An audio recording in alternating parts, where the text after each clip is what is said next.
नहीं है कि बहुत सारे जो हाइड थे उनके जो ऐसे सिस्टम थे कि जो ओपन नहीं होते थे, लेकिन आज बड़ी जल्दी हमारी सिक्योरिटी फोर्सेस उसको न्यूट्रलाइज करती है। मैं समझता हूँ कि ऐसे ही रहा तो बहुत जल्दी हम चलिए जगदीप आतंकवाद जी, से फ्री होंगे। जगदीप जी, जिस तरीके से आप ऐसी आप राष्ट्रीय पार्टी है, आप ऐसी पॉलिटिकल पार्टी को अपना एलाइज बनाते हैं जो पाकिस्तान से बातचीत करने की बात करती है, जो राजनीतिक बंदियों को छोड़ने की बात करती है, ये चीजें प्रेरित करती हैं शायद कुछ फैक्टर को, कुछ सेक्टर्स को, कुछ लोगों को जो इनको आतंकवादियों को आश्रय देते हैं या फिर कहीं ना कहीं शेल्टर देते हैं। विनोद जी, आभार। मैं आपके सवाल पर आऊंगा। पहले जरा मैं थोड़ा सा आपको बैकग्राउंड बता दूं।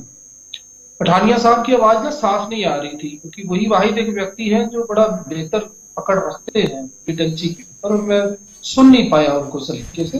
जी, देखिए, अभी बात हो रही थी कि जम्मू कश्मीर में आतंकवाद में कमी आई।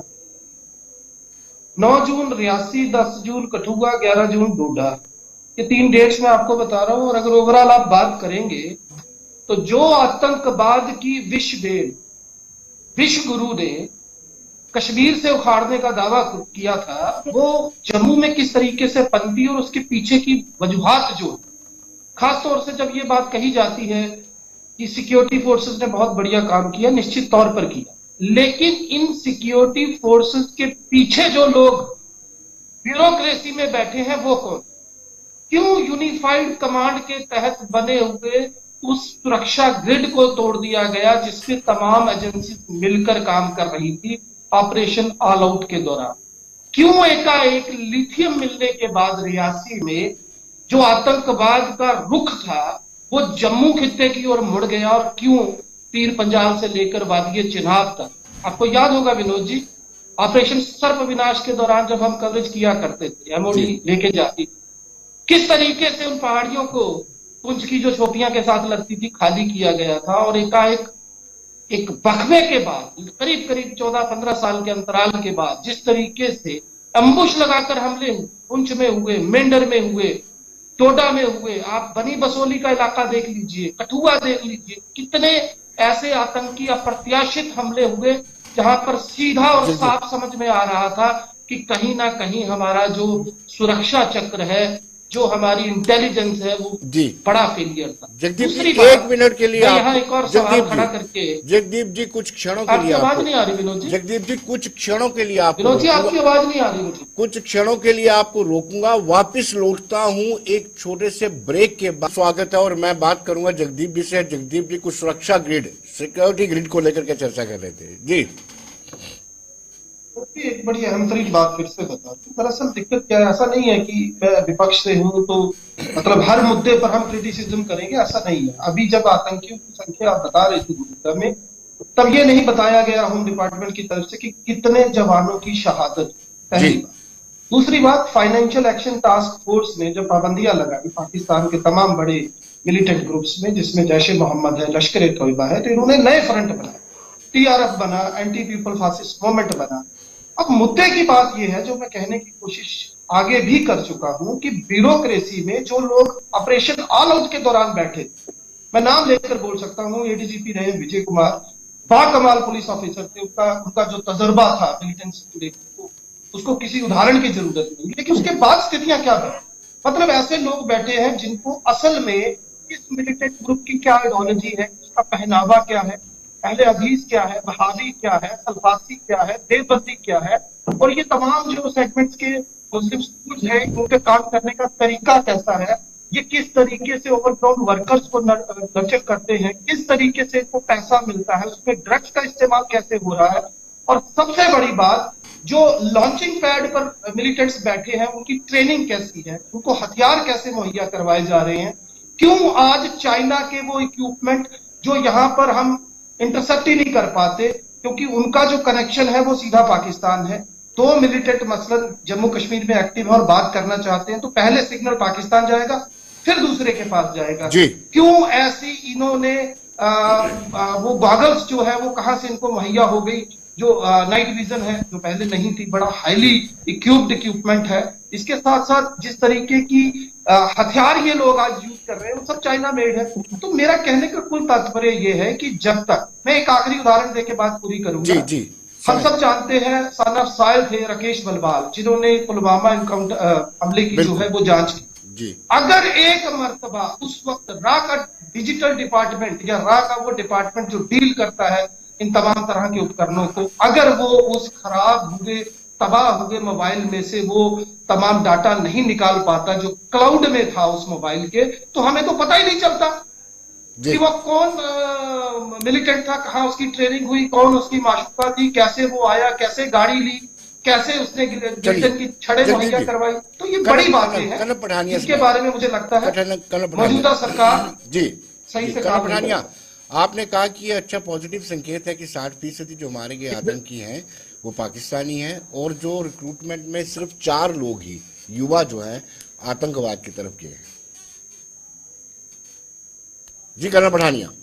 देखिए विनोद जी, मैं आपको अपने पर्सनल एग्जांपल से बता रहा हूं। मैं 95-96 में उड़ी में था एलओसी के ऊपर, और जब मैं गांव वालों से बात करता था तो उस समय इनके लश्कर जाते थे, मतलब 100 का ग्रुप, 200 का ग्रुप, 50 का group. They used to cross the LOC, take training there and come back. That was the degree of check which we had. कोई कंट्रोल नहीं था। अभी इस समय की हम अगर बात करते हैं तो जो पॉलिसीज इन वोग है उसे एक जो पॉजिटिव चीज निकल के आ रही है कि युवा वर्ग के अंदर जो मिलिटेंसी के लिए जो इनके पास जुनून था या जिहाद था वो आस्ते आस्ते कम हो रहा है, और इनका परसेप्शन बदल रहा है, क्योंकि इनको पता है कि ये जो रास्ता का अख्तियार करके देख लिया और उससे कोई रिजल्ट मिलने वाला नहीं है। So probably that realisation has set in. दूसरी बात यह है, कभी कभी मेरे को ये लगता है कि is Indian government serious in eliminating the militancy? I have my doubts and I have my own reservation on that account. या तो हम सक्षम नहीं है, इतना बड़ा देश अगर अपनी एलओसी और आईबी की हिफाजत नहीं कर सकता है, इंटरनल जो एलिमेंट्स बैठे हुए हैं, जो उनका सपोर्ट कार्डर है, उसको एलिमिनेट नहीं कर सकता है, तो then something is terribly wrong. दूसरा, इंटेलिजेंस एजेंसी क्या वो एक छतरी के नीचे काम कर रही है? Again I have my doubt. अभी जगदीप जी बात कर रहे थे यूनिफाइड कंसेप्ट, वो सिर्फ पेपर में है, आप देखेंगे ग्राउंड के अंदर कहीं नहीं है। और जब ये मिलिटेंसी की घटनाएं बढ़नी शुरू हुई थी पोस्ट इलेक्शन, उस समय you see ISI is very very strategically चलते हैं वो लोग। ये लोग आपकी वर्नरेबिलिटी देखते हैं, उसको एक्सप्लॉइट करते हैं। उनको पता था कि अभी ब्लेम गेम शुरू हो जाएगी कि भाई किसको जिम्मेवारी कौन लेगा, एलजी साहब लेंगे या उमर अब्दुल्ला जी लेंगे, तो उन्होंने उसको वाइड को पूरी तरह से एक्सप्लॉइट किया। इसके बाद एक और जो अभी चीज रिजल्ट निकल के आया, आपको याद होगा इस समय कुछ महीने पहले जब जम्मू में ये अटैक बढ़ गए तो एक brigade strength 3000 people along with 500 commandos they were inducted। अभी असम राइफल का इंडक्शन का भी प्रोसेस चल रहा है। इसके अलावा 75 इन्होंने पोस्ट बनाई थी जहां पर ये बीएसएफ, लोकल पुलिस और सीआरपीएफ अपना एरिया डोमिनेशन करेंगे। और ये सारा जो वाइड क्रिएट हुआ था वो इसलिए क्रिएट हुआ था कि गलवान के अंदर हमने एडिशनल ट्रूप्स को इंडक्ट करना था। अच्छा, आईएसआई को आप मान लीजिए कि सारी इंफॉर्मेशन है, तो उन्होंने उस सिचुएशन को पूरी तरह से एक्सप्लॉइट किया। और अभी जो रिजल्ट आ रहे हैं वो इसलिए है कि ये जो एडिशनल स्ट्रेंथ जो लगाई गई है, जिससे आपका एरिया डोमिनेशन, एरिया पेट्रोलिंग, और उसके बाद पाकिस्तान की जो इंटरनल प्रॉब्लम है, देखिए पाकिस्तान इस समय अफगानिस्तान से लड़ रहा है, वो टीटीपी से लड़ रहा है, वो अपने जो बलूचिस्तान में लिबरेशन आर्मी है उससे लड़ रहा है।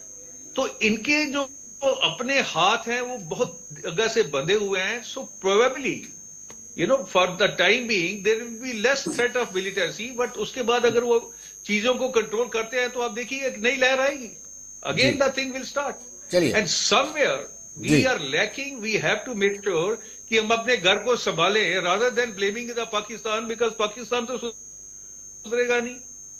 उनकी वो अपनी सरकार है। सरबजीत जी से जानना है, सरबजीत जी अपनी आपके कार्यकाल पाकिस्तान की तभी तक सर्वाइव करेगी जब तक ये मिलिटेंसी रहेगी। बिल्कुल बिल्कुल बिल्कुल। सरबजीत जी, आपके टेन्योर में एक वक्त ऐसा था जब कहा जाता था जम्मू संभाग से आतंकवाद खत्म हो चुका है। अब जम्मू संभाग की ऐसी कोई डिस्ट्रिक्ट नहीं है यहाँ पर आतंकी गतिविधियां ना हुई हों। और ये तो आपको तस्लीम करना ही पड़ेगा। भले आप उसको हाइब्रिड टेररिज्म की बात कहें या सिलेक्टिव किलिंग की बात कहें, लेकिन आतंकवाद तो हुआ है जम्मू प्रोविंस में। जी सरबजीत जी। जी विनोद जी, बिल्कुल आपने सही कहा कि इक्का दुक्का वारदातें पिछले दिनों नो डाउट पे हुई। देखिए, हम कहें कि आतंकवाद जो है बिल्कुल जड़ से मिट गया है तो वैसा कहना उचित नहीं होगा।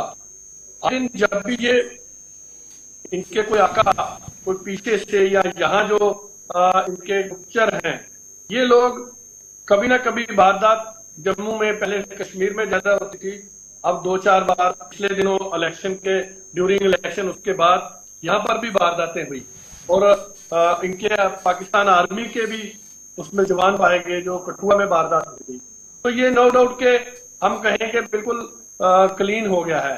लेकिन जो भी आतंकवादी ट्रेनिंग लेके आता है पाकिस्तान से घुसपैठ करता है, या यहाँ का भी अगर कोई नौजवान रिक्रूटमेंट करता है, तो हम दावे से कह सकते हैं कि हमारी जो सिक्योरिटी फोर्सेस है, अब उन्होंने एक चैलेंज किया है कि 24 आवर नहीं तो 36 आवर में हमें पता चल जाता है तो बहुत जल्दी वो उस आतंकवादी को या तो अरेस्ट कर लिया जाता है या ऐसा किया जाता है।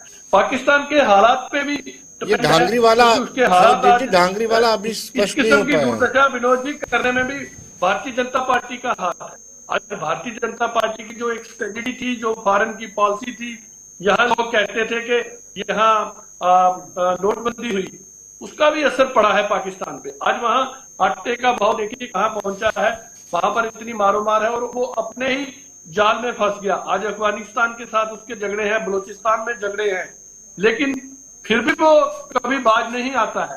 और यहाँ भी बहुत सारे आका उसके छुप के बैठे हैं और कुछ पॉलिटिकल पार्टियां भी अंदर गति ऐसी बातें करती हैं। आपने देखा होगा पिछली बार भी जब भी इलेक्शन आती है, कांग्रेस से कोई बड़ा नेता पार्टी से अपील करता है कि भाई भारतीय जनता पार्टी हारनी चाहिए। मतलब इस किस्म जो इनकी मानसिकता है वो हमेशा दिखती है। और कश्मीर में भी ऐसे लोग हैं जो 1-2% जो नहीं चाहते हैं कि यहाँ अमन हो, वो नहीं चाहते हैं कि यहाँ आज इतना टूरिज्म बढ़ा है, नौजवानों को रोजगार मिला है। ये सब भारतीय जनता पार्टी और केंद्र की सरकार की जो स्ट्रेटजी है उसी से हुआ है। और ये पुलवामा कहते हैं, पुलवामा के बाद जो माननीय प्रधानमंत्री जी ने पाकिस्तान में एक जगदीप जी आप बताइए, ये उसी का नतीजा है। नोटबंदी को भी आतंकवाद के साथ जोड़ते हैं, आतंकवाद में गिरावट पर नोटबंदी का भी असर कहते हैं। तो इस किस्म की हालात जो है वो भारतीय जनता पार्टी ने पाकिस्तान विनोद जी जी इससे भद्दा मजाक और क्या होगा, सतर्क है। और भाई बस करो ना, हो गया टाइम आपका। आतंकवादी यहाँ घुसता है उसको इमीडिएटली चलिए जगदीप जी आप बोलिए। जाता है इस किस्म की पॉलिसी के साथ करेंगे तो मैं बोलूंगा ना। चलिए जगदीप जी, सरबजीत जी, जगदीप जी जी जगदीप जी। इससे भद्दा मजाक और क्या होगा कि नोटबंदी से आतंकवाद में फर्क पड़ा और वो भी पाकिस्तान में रेट जो कीमतें बढ़ गई। अगर ऐसा था तो भाजपा ने अपने किसी चुनाव प्रचार में नोटबंदी को अपनी उपलब्धि क्यों नहीं बताया। और विनोद जी मैं एक बात और बताऊं, ये सच है, पाकिस्तान में आज जो पीओके की मैं बात करूं, बारूद के उपलब्धियां हैं, कितनी उपलब्धियां हम बीच में मैंने इंटरप्ट आपको नहीं किया है और मैं चाहूंगा कि बीच में आप भी बोलिए आप उसका जवाब देते हैं, इसलिए मुझे कहना पड़ रहा है। नोटबंदी के कारण की कमर टूटती है। अरे बात कीजिए आप, नोटबंदी का मत कीजिए, आपकी पार्टी नहीं करती है, काहे तो खाओ और उसी में उनकी इकॉनमी चलती थी पाकिस्तान। विनोद जी, पाकिस्तान की इकॉनमी इस मीनिंगलेस डिबेट कर रहे हैं। आपको इस तरीके से नहीं होता है, ये सलीका नहीं है विनोद जी। जगदीप जी आप बोलिए ना, फिर तो डिबेट हो ही नहीं पाएगा। जी मैं कह रहा हूँ नोटबंदी अगर आपकी उपलब्धि है तो बताइए ना, कभी किसी चुनाव प्रचार में हिम्मत हुई आपके किसी नेता की बात करने की? और किस तरीके का वाहियात मजाक किया जा रहा है। सुन लीजिए, आपकी नोटबंदी क्या हुआ है। नोटबंदी में अब मैं पाकिस्तान की कमर टूटती है। जी बोलिए जगदीप जी आप बोलिए ना। जो जाली करेंसी जगदीप जी आप कैरी ऑन कीजिए। मेरा ये तरीका नहीं है, मेरा ये तरीका नहीं है विनोद जी। जाली नोट होता था, ये सारा पाकिस्तान की देन थी। जगदीप जी समय का मैं एक बार बोलिए आप। जो है वो जो जाली नोट नोटबंदी छोड़ा जा रहे हैं। विनोद जी इनको चुप करवाइए, मैं एक चीज बोल के बात खत्म करता हूं। देखिए आज जो पीओके है वहां पर जो बिजली और आटा, मैं 2 चीजें बताऊंगा आपको, एग्जांपल दूंगा जी। बिजली वहां पर 14 गुना महंगी जो है वो बेची जा रही है, 64 रुपए प्रति यूनिट। और आटा जो है वो 6 गुना महंगा है। मतलब कहने का ये है कि पीओके के लोग जो है वो दोहरी मार झेल रहे, बावजूद उसके, अब मैं ये कुछ सुरक्षा कारणों के चलते खुलकर नहीं बोल पाऊंगा, पठानिया साहब समझ गए होंगे, वहां पे अगर हम चाहते तो हालात ऐसे बना सकते चलिए थे चलिए कि जगदीप पाकिस्तान जी, को वहीं पे फुर्सत नहीं जगदीप जी क्षमा चाहूंगा, नोटबंदी- जगदीप जी क्षमा चाहूंगा, नोटबंदी का- समय इजाजत नहीं दे रहा। जगदीप जी बहुत बहुत शुक्रिया, पठानिया साहब बहुत बहुत शुक्रिया, जौल साहब आपका भी बहुत बहुत शुक्रिया। तो दर्शकों आप बने रहिए देश दुनिया की खबरों के लिए और मुझे दीजिए इजाजत। नमस्कार।